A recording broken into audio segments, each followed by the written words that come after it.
सुंदरता का महत्व। एक संभ्रांत प्रतीत होने वाली अतिवा सुंदरी ने विमान में प्रवेश किया और अपनी सीट की तलाश में नजरें घुमाई। उसने देखा कि उसकी सीट एक ऐसी व्यक्ति के बगल में है जिसके दोनों ही हाथ नहीं हैं। महिला को उस अपाहिज व्यक्ति के पास बैठने में झिझक हुई। उस सुंदर महिला ने एयर होस्टेस को कहा कि वह उसके लिए नियत सीट पर सुविधापूर्वक यात्रा नहीं कर पाएगी, क्योंकि साथ की सीट पर एक दोनों हाथ विहीन व्यक्ति बैठा हुआ है। उस सुंदरी ने एयर होस्टेस से सीट बदलने हेतु आग्रह किया। असहज हुई। एयर होस्टेस ने पूछा, मैम क्या मुझे कारण बता सकती है? सुंदर महिला ने जवाब दिया, मैं ऐसे लोगों को पसंद नहीं करती। मैं ऐसे व्यक्ति के पास बैठकर यात्रा नहीं कर पाऊंगी। देखने में संभ्रांत और विनम्र प्रतीत होने वाली महिला के यह उदागर सुनकर एयर होस्टेस अचंभित हो गई। सुंदरी ने एक बार फिर एयर होस्टेस से जोर देकर कहा कि मैं उस सीट पर नहीं बैठ सकती और मुझे कोई दूसरी सीट दे दी जाए। एयर होस्टेस ने खाली सीट की तलाश में चारों ओर नज़र घुमाई, पर कोई भी सीट खाली नहीं देखी। एयर होस्टेस ने महिला से कहा कि मैडम, इस इकोनॉमिक क्लास में कोई सीट रिक्त नहीं है, किंतु यात्रियों की सुविधा का ध्यान रखना हमारा दायित्व है। अतः मैं वायुयान के कप्तान से बात करती हूँ, कृपया तब तक थोड़ा धैर्य रखें। ऐसा कहकर होस्टेस कप्तान से बात करने चली गई।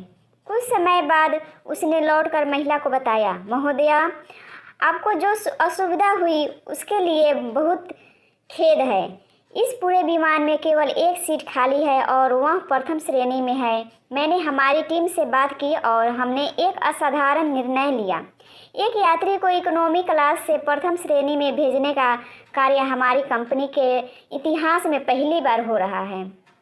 सुंदर महिला अत्यंत प्रसन्न हो गई, किंतु इसके पहले कि वह अपनी प्रतिक्रिया व्यक्त करती और एक शब्द भी बोल पाती, एयर होस्टेस उस अपाहिज और दोनों हाथ विहीन व्यक्ति और बढ़ गई और विनम्रतापूर्वक उसने पूछा, सर क्या आप प्रथम श्रेणी में जा सकेंगे, क्योंकि हम नहीं चाहते कि आप एक अशिष्ट यात्री के साथ यात्रा करने की त्रासदी भुगतें।